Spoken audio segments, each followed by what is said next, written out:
네, 방금 소개받은 기술지원팀의 류봉현입니다. 반갑습니다. 예, 좀 쉬었으니까 이제 좀 기력이 나실 것 같긴 한데, 지금 제가 오늘 맡은 주제는 어플라이언스 프로덕트로서의 제로 트러스트를 어떻게 대응할 건가, 모니터랩의 어플라이언스 전략은 어떨 건가, 이런 것들을 준비를 했습니다. 근데 앞서 세션 발표를 하셨던 분들을 다 보면 전략기획 측면에서 클라우드는 어떤 것, 그리고 어플라이언스는 어떤 것, 이런 것들도 쭉 발표를 해주셨고, 그리고 그 클라우드 형태의 기술 또는 트렌드, 그리고 현재 저희가 제공하고 있는 서비스의 내용들을 소개를 해주셨습니다. 그리고 클라우드 플랫폼, 아이온 클라우드로 가지고 시연도 이미 진행을 해서 사실 제가 발표할 내용이 별로 남지가 않았어요. 그래서 기존에 제가 발표 준비를 했던 내용들이 좀 있는데, 이 중에서 제가 오늘 세션들을 쭉 들으면서 조금 부족한 부분, 발표 자체가 부족했다기보다는 다들 이제 시간이 부족하시다 보니까 좀 빨리 진행돼서 좀 다루지 못했던 부분, 또는 강조가 조금 더 필요한 부분, 이런 부분들 위주로 발표를 드리도록 하겠습니다.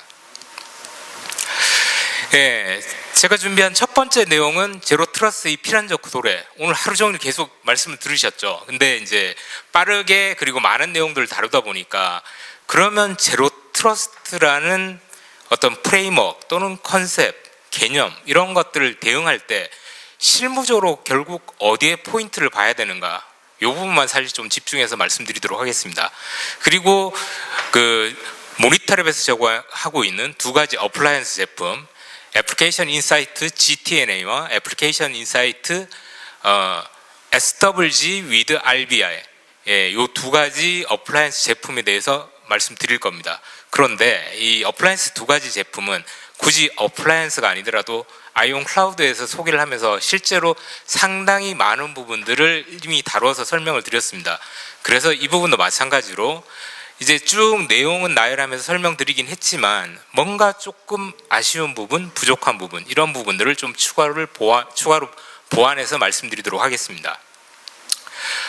제로 트러스트의 필연적인 도래, 거창하게 타이틀을 했는데, 실제로 결국 제로 트러스트가 뭐냐, 그리고 제로 트러스트 너무 뜬구름 잡는 얘기가 아니냐, 이런 얘기들이 쭉 있었고, 오늘 세션에서도 아마 그 비슷한 얘기들을 많이 다뤘을 겁니다.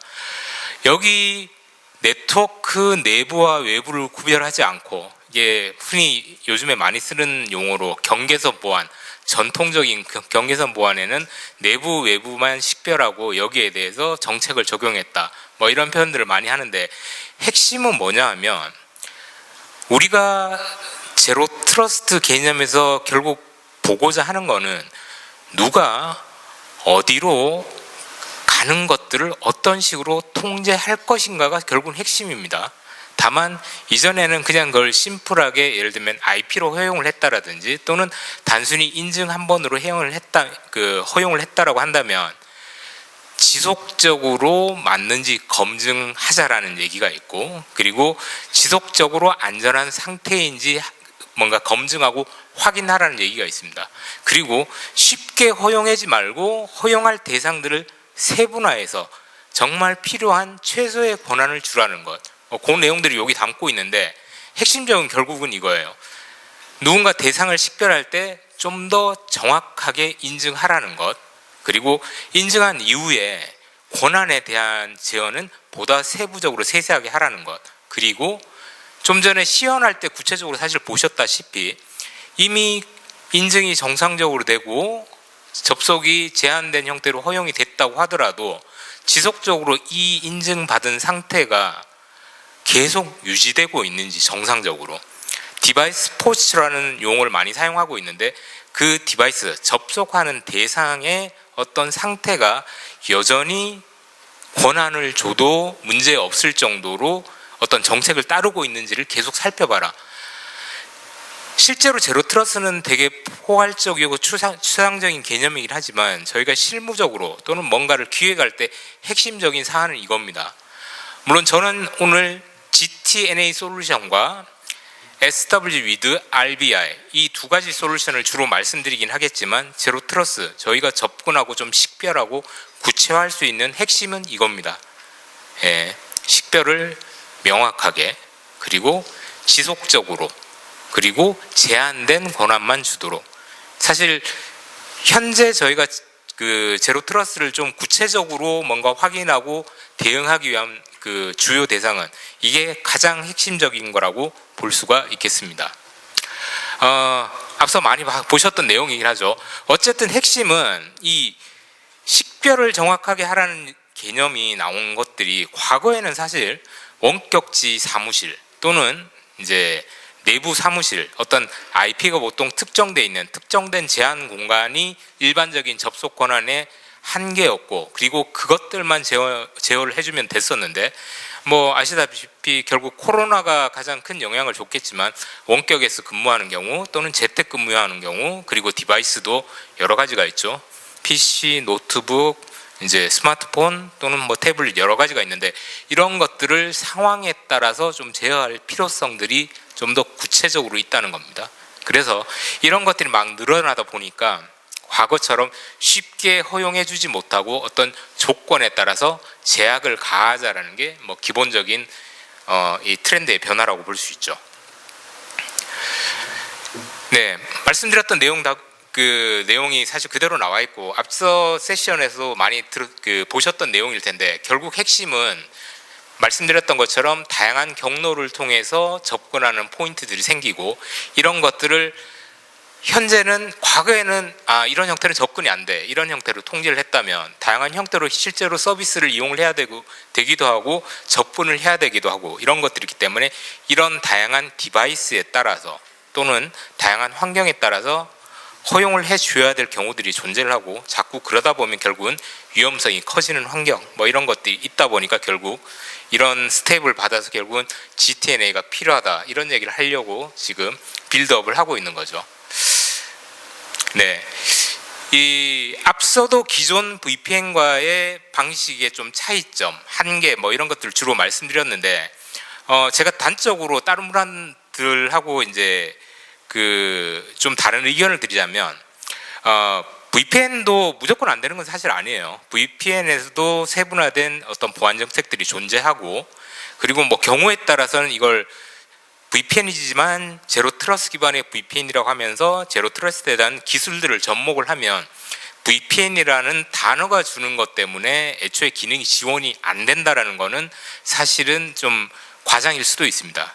그러나 제가 지금 말씀드린 내용들은 전통적인 VPN의 개념, 그리고 흔히들 많이 사용하고 있는 VPN의 한계라는 측면에서 말씀드리자면, 어쨌든 VPN에는 GTNA, 제로 트러스트의 개념이 나온 이후로 만든 어떤 솔루션과는 조금 차이가 있다는 거죠. 예, 그런 것들을 조금 더 자세히 설명을 드리겠습니다. 기능적인 내용들은 앞 세션대로 워낙 많이 다뤄가지고 이런 부분들 제가 좀 더 짚고 넘어가도록 하겠습니다. 사실 같은 슬라이드는 그대로 나왔었고, VPN의 가장 큰 문제점이라고 보면, 또는 차이점이라고 보면, VPN이라는 단어 자체에서 주는 내용이 있습니다. VPN은 Virtual Private Network이죠. 예, 사설 네트워크인데 버추얼하게 사설 네트워크를 구성을 했다는 얘기예요. 사설 네트워크는 전통적인 관점에서 보면 내부 네트워크입니다. 예, 프라이빗 네트워크이니까 내부 네트워크를 의미를 하는 거죠. 결국은 가상이지만 내부 네트워크로 이미 들어와 앉았다라는 의미가 사실 내포되어 있어요. 그러다 보니까 VPN이 태생적으로 제로 트러스트하고는 좀 안 맞는다는 이제 내용을 여기 담고 있는 겁니다. 어쨌든 프라이빗 네트워크를 가상으로 구현해서 만들어서 들어오는 기술이기 때문에 결국 네트워크 전체가 중심이 되는 거고, 반면에 GTNA와 같은 경우에는 항상 강조하는 게 세분화된 어떤 애플리케이션, 마이크로 세그멘테이션, 뭐 여러 가지 표현을 사용하고 있지만 어쨌든 권한을 최소화하면서 어떤 서비스를 허용하게 해주자는 게 기본적인 컨셉 중에 하나입니다. 그래서 네트워크 전체 중심이냐 개별 애플리케이션, 개별 서비스 중심이냐, 이 차이가 있다고 볼 수 있고요. 그리고 접근 권한도 결국 VPN이라는 단어에서 나옵니다. 물론 VPN 솔루션에 따라서 세부적으로 제한이 가능한 것들도 있어요. 특정 유저가 VPN을 통해서 들어오면 특정 서비스만 이용하게 한다라든지 그런 내용들이 제공되는 솔루션도 있긴 합니다만은, 버추얼 프라이빗 네트워크 자체를 지향하기 때문에, 내부 네트워크로 간주하는 걸 지향하고 있기 때문에 보통은 네트워크 전체가 액세스가 가능한 경우가 많이들 있죠. 근데 GTN에도 물론 all로 열어줄 수는 있을 거예요, 정책적으로. 그러나 기본적인 컨셉은 세분화해서 열어주는 게 기본적인 컨셉일 거고, 그리고 뒤에 가서 제가 조금 더 자세히 말씀드리는 내용은 애초에 컨셉 자체가 한 번에 모든 것을 열 수 없는 구조라는 걸 뒤에 가서 잠깐 말씀을 드릴 겁니다. 그리고 보통은 인증 방식이 단말 사용자 인증, 뭐 아이디 패스워드든 뭐 경우에 따라서 OTP를 쓰든 아니면 여러 가지 다른 방식의 인증을 쓰든 기본적으로 단말에 대한 사용자 인증, 주로 아이디 패스워드를 기반으로 해서 인증을 씁니다.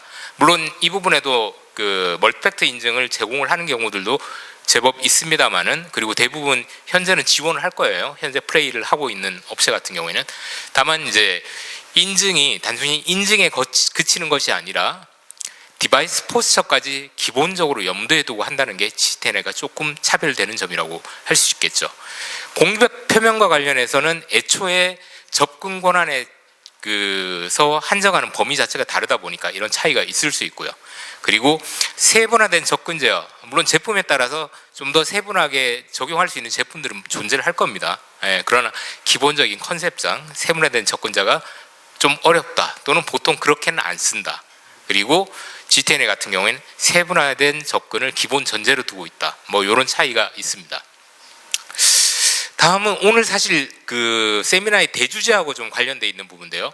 망분리 규제 완화와 관련된 내용들, 그리고 몇 가지 현재까지 발표된 내용들 앞부분에서 충분히 다뤄주셔서 여기에는 몇 가지 어떤 방향성이라든가 사회의 주관적인 생각들, 이런 것들을 조금 더 추가를 해서 말씀드리도록 하겠습니다. 먼저 이 부분은 주로 공공기관 망분리와 관련된 어떤 그 기사들을 좀 스크랩을 해 본 건데요. 핵심은 앞서도 여러 번 강조를 했지만 망분리로 인해서, 그리고 여러 가지 규제로 인해서 좀 편리한 서비스들 또는 발전된 서비스를 이용하는 데 좀 한계가 있다. 그러다 보니까 망분리 규제를 좀 완화하고 필요한 SaaS라든가 그 챗GPT 같은 생성형 AI라든가 여러 가지 좀 첨단 기술들을 좀 더 자유롭게 쓸 수 있도록 해주자. 여기서 자유롭게는 느낌적인 느낌의 자유롭게고, 단 실제로 허용을 하자면 여러 가지 위협에 노출될 테니까 여러 가지 보완 대책은 마련할 필요성이 있다라는 게 사실 전체적인 내용의 골자라고 볼 수 있습니다. 그리고 발표된 내용 중에 저기 뭐 MLS라고 나오는데 그 실제로 크리티컬한 거, 뭐 중요한 거, 또는 뭐 일반적인 정보들, 이런 등급별로 뭔가 체계를 좀 나눠서 하자, 뭐 이런 것들이 체계 그 트렌드가 지금 되고 있는 상황이고요. 저희가 이런 내용들을 봤을 때 결국 기존에는 아예 인터넷 액세스를 못하던 단말들이 인터넷에 액세스하거나 또는 인터넷에 액세스를 하면서 내부 중요 시스템, 업무망으로 들어갈 수 있거나 뭔가 이런 것들을 하고자 하면 뭐를 해야 될까 생각을 해봤을 때는, 일단 저희는 또 저희가 만들어서 서비스가 있는 그 제품이나 애플리케이션을 먼저 생각할 수밖에 없겠죠. 그러다 보니까 이런 것들, 클라이언트를 보다 적극적으로 통제하거나 제한을 하거나, 그리고 이걸 제로 트러스트 기반으로 뭔가를 하려면 뭘 이용을 해야 될까. 그래서 저희는 GTNA 솔루션을 통해서 접근을 보다 세부적으로 제어를 하는 것들에 대해서 먼저 이제 고려를 했고요. 그리고 인터넷을 나가는 것들도 사실 문제가 되죠. 인터넷을 나가다 보면 결국은 외부의 그 드라이브 바이 다운로드 같은 어떤 악성 코드를 내려받을 수 있고, 그리고 일반적인 악성 코드 다운로드 외에도 뭔가 내가 모르는 사이에 악성 파일을 실행받을 수도 있고, 또는 내가 의도해서 이거는 정상이겠지 해서 뭔가 문서 파일을 받았는데 여기에 악성 코드가 심어져 있을 수도 있고, 이런 문제들이 있을 수 있겠죠. 그래서 이런 문제들을 해결하기 위해서는 저희가 가지고 있는 것 중에는 기본적으로 시큐어 웹 게이트웨이가 있습니다. 이게 그 클라우드의 서비스 형태로 제공되는 SWG도 존재를 하고, 어플라이언스 형태, 보통 뭐 박스라고 부르기도 하고 하드웨어 피지컬 디바이스라고 하기도 하는데, 어쨌든 어플라이언스 형태의 SWG도 존재를 합니다. 이런 제품을 이용을 하면 되겠다라고 생각을 했는데, 추가적으로 보면 제가 말씀드렸던 몇 가지 항목들 중에서 앞서 말씀드린 드라이브 바이 다운로드라든지 또는 그 문서 파일에 포함되어 있는 어떤 파일이라든지 뭐 이런 것들을 하다 보면 순수하게 SWG만으로는 좀 어려운 것들이 존재를 합니다. SWG는 원래의 컨셉은 여기 물론 엔진을 담을 수는 있겠지만 시큐어 웹 게이트웨이로서 주로 US 사이트를 차단한다든가 악성 사이트로 분류되어 있는 사이트들을 차단한다든가 또는 멀쩡한 사이트인데 그 안에 있는 컨텐츠 중에 보니까 악성 사이트, 피싱 사이트라든가 어떤 악성 코드 유포 사이트라든가 이런 것들로 연결되는 것들을 차단해야 되는 이런 기능들을 주로 활용이 됩니다. RBI가 나온 가장 핵심적인 내용 이유는 앞서도 여러 차례 말씀드렸지만 RBI가 사실 여러 가지로 좀 비싼 솔루션일 수는 있습니다. 그런데 가장 중요한 거는 클라이언트에서 실행되는 게 아니고 리모트 브라우저 아이솔레이션, 그러니까 원격지에서 시스템에서 실행돼서 어떤 결과값, 이게 이미지 형태일 수도 있고 스트림 형태일 수도 있긴 하지만 실행되는 게 아니고 실행이 다 끝나고 난 결과값만 내려주는 거기 때문에 PC, 클라이언트 자체가 뭔가 악성 콘텐츠로부터 영향을 받을 가능성이 거의 제로라는 겁니다.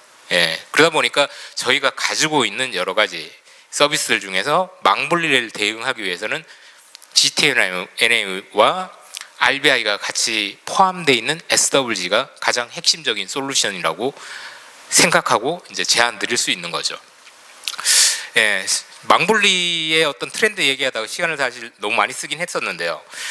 다음으로 이 부분은 사실 일반 공공기관 망불리와 관련된 규제 완화 정책과 그리고 이제 금융기관의 망불리 좀 비슷한 궤를 가지는 측면도 있지만 조금 다른 측면들도 있어서 일단 조금 더 소개를 시켜드리자면 기본적인 개념은 비슷한 것 같습니다. 근데 공공기관 쪽 관련되는 로드맵이 나온 걸 보면 기본적으로는 망불리를 하지 않더라도 뭔가 쓸 수 있는 범위를 확대하는 게 기본적인 스타트고, 그리고 말씀드렸던 주요 인터넷을 이용해서 쓸 수 있는 SaaS라든가, 그러니까 서비스라든가 또는 이제 생성형 AI 같은 것들을 좀 더 규제를 특례를 해주고 이걸 정규 제도화하고 그 이후에는 차차 여러 가지 이제 스텝을 받아서 최종적으로는 기관들이 자율적으로 뭔가 보안 시스템들을 체계를 구축하고 이것들을 이제 결과에 대해서 책임되는 원칙을 수립하겠다고, 한편으로는 조금 무서운 얘기긴 한데 가이드라인을 딱 정해서 이걸 지켜라라고 하는 게 아니고 좀 사후에 이제 자율적으로 하라는 게 더 무서운 부분도 있긴 합니다만 어쨌든 기본적인 방향성은 이런 형태로 잡고 있는 걸로 보입니다. 그리고 저도 여기저기에서 듣는 바에 의하면 실제로 이런 완화 조치와 관련해서 여러 가지 일종의 시범 사업 내진 프로젝트 같은 게 좀 많이 진행되고 있다라고 이제 전해지고는 있습니다. 이런 생성형 AI나 이제 사스 같은 걸 쓰기 위해서 한 번에 뭔가 열어서 처리하기 좀 부담스럽다 보니까 시범 사업 형태로 네트워크를 좀 만들어 가지고 이런 것들을 활용할 수 있는 시범 사업 또는 실증 사업 뭐 이런 형태가 되겠죠. 이런 것들을 계속 추진하고 그런 결과들이 좀 쌓이다 보면 사실 여기 뭐 기본적으로는 자율적인이라고 하긴 했지만 이런 내용들이 좀 정리가 되면 조금 더 구체적인 가이드라인이 좀 나올 거라고 이제 저는 생각을 하고 있습니다. 뭐 누구나 생각을 할 수 있는 내용일 것 같고요. 네, 이제 기본적인 GTNA 제가 여러 번 강조를 했지만 결국은 식별을 얼마나 디테일하게 하느냐, 그리고 지속적으로 하느냐, 그리고 열어줄 때는 최소한의 권한만 줘서 제로 트러스트를 좀 실현하자. 이 세 가지가 가장 중요한 포인트고, 하다가 제가 중간중간에 더 강조를 할 수도 있습니다. 그 관련되는 내용, 그리고 향후에 공공이나 금융기관에서 망불리 규제 완화에 대한 트렌드가 어떤 형태로 될지 앞서서 이미 많이 다루셨을 거기 때문에 제가 생각하는 걸 한 스푼 땐 추가하려고 말씀드렸습니다. 다음은 GTNA 솔루션, 사실 앞서 되게 많이 다뤘는데 저는 추가적인 내용, 이 슬라이드는 앞서 보셨던 거하고 거의 똑같아요. 저희가 출발은 SSE 형태의 이 SaaS 형태의 서비스를 먼저 출발을 했고 이걸 어플라이언스에 다시 적용하는 형태로 제품을 출시를 했습니다. 실제로 텍스트로 계속 설명하고 설명을 구체적으로 못한 부분들이 존재를 하는데 핵심적인 사항은 뭐냐 하면 제로 트러스트 커널링 구간을 이렇게 설명을 하고 있죠. 보면 저희가 제로 트러스트를 구현하기 위해서 GTNA를 실제로 구현하는 방식이 클라이언트에 기본적으로는 에이전트 프로그램을 설치를 하는 겁니다. 그리고 그 클라이언트가 저희 클라우드에 있는 서비스 엣지로 가든 아니면 온사이트에서 설치한 저희 AI GTNA 어플라이언스로 가든 연결이 될 거고, 이 연결되면 이게 바로 그 서비스 서버로 바로 넘어가는 구조가 아닙니다. 핵심은 저 뒷부분에 데이터 센터나 클라우드라고 표현을 했는데, 제로 트러스트 터널링 원이 기본적으로 하나가 있는 게 아니고 개별적인 서버에서도 게이트웨이로든 또는 이제 어플라이언스로든 터널을 영석해서 양자 간의 터널을 형성을 하는 걸 사실 기본적인 컨셉으로 잡고 있습니다. 물론 일일이 서버에 이제 커넥터를 설치하기 힘든 경우에는 전통적인 방식의 어떤 게이트웨이처럼 별도의 게이트웨이를 두고 구성하는 것도 가능을 하긴 합니다만은, 기본적인 컨셉은 양방향으로 별도의 터널이 형성이 되고 이를 기반으로 해서 정책 구조가 만들어져서 보다 세부적인 마이크로 세그멘테이션이 가능하다는 게 사실은 핵심적인 요소 중에 하나입니다. 일반적인 VPN처럼 한쪽만 터널 형성하면 되는 거 아니야? 이렇게 생각하실 수 있는데, 물론 경우에 따라서 그런 모드도 지원을 할 수 있도록 만들어져 있습니다. 말씀드렸던 별도의 게이트웨이를 설치하는 방식으로. 그러나 기본적으로는 서버에서도 AI 커넥트 포 서버라고 하는 서버를 위한 커넥터를 설치를 해서 서버도 어플라이언스든 그 클라우드 엣지로든 터널을 형성하고 각자 터널을 형성하는 게 기본적인 컨셉입니다. 실제로 VPN, 일반적인 VPN과 좀 다른 점 중에 그런 부분들도 존재를 합니다. 실제로 이제 다들 주어진 시간이 그렇게 많지 않다 보니까 이제 이런 디테일에 대해서는 이제 빠진 것 같아서 요것만 제가 추가를 해드렸고, 그 외 나머지 내용들은 그 앞선 세션에서 강조했던 내용들하고 거의 동일하게 진행이 됩니다. 요 그림으로 설명드린 게 더 나았으면 좋았을 뻔하네요. 실제로 그 엣지가 존재를 하면, 여긴 엣지는 어플라이언스가 될 수도 있고 클라우드 엣지일 수도 있습니다. 개별적인 디바이스 사용자 또는 클라이언트도 자기에게 클라이언트 프로그램을 설치를 해서 AI 커넥터라는 프로그램을 설치를 해서 연결을 해야 되고, 서버들도 연결을 해야 됩니다.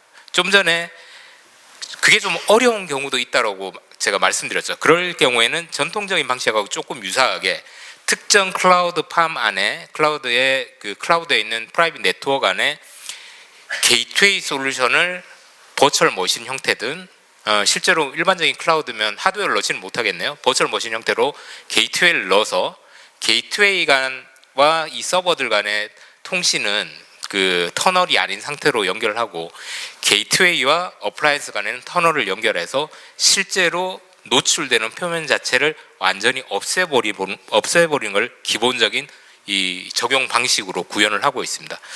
실제로 그 외에 다른 내용들은 이제 많이들 앞서서 나왔던 내용이고, 제가 가장 강조하고 싶은 것 중에 하나는 터널의 구조는 기본적으로 양쪽으로 다 별도의 터널을 구성을 하고 있다는 것과, 결국은 제로 트러스의 개념을 뭔가 실현하기 위해서 가장 핵심적인 사안 중에 하나는 결국 디바이스 포츠라는 걸 이용을 해서 지속적으로 상태를 체크하는 게 좀 핵심적인 사안이라고 생각을 합니다. 그 외 나머지는 이미 앞서서 충분히 다뤘으니까 좀 스킵을 하도록 하겠습니다.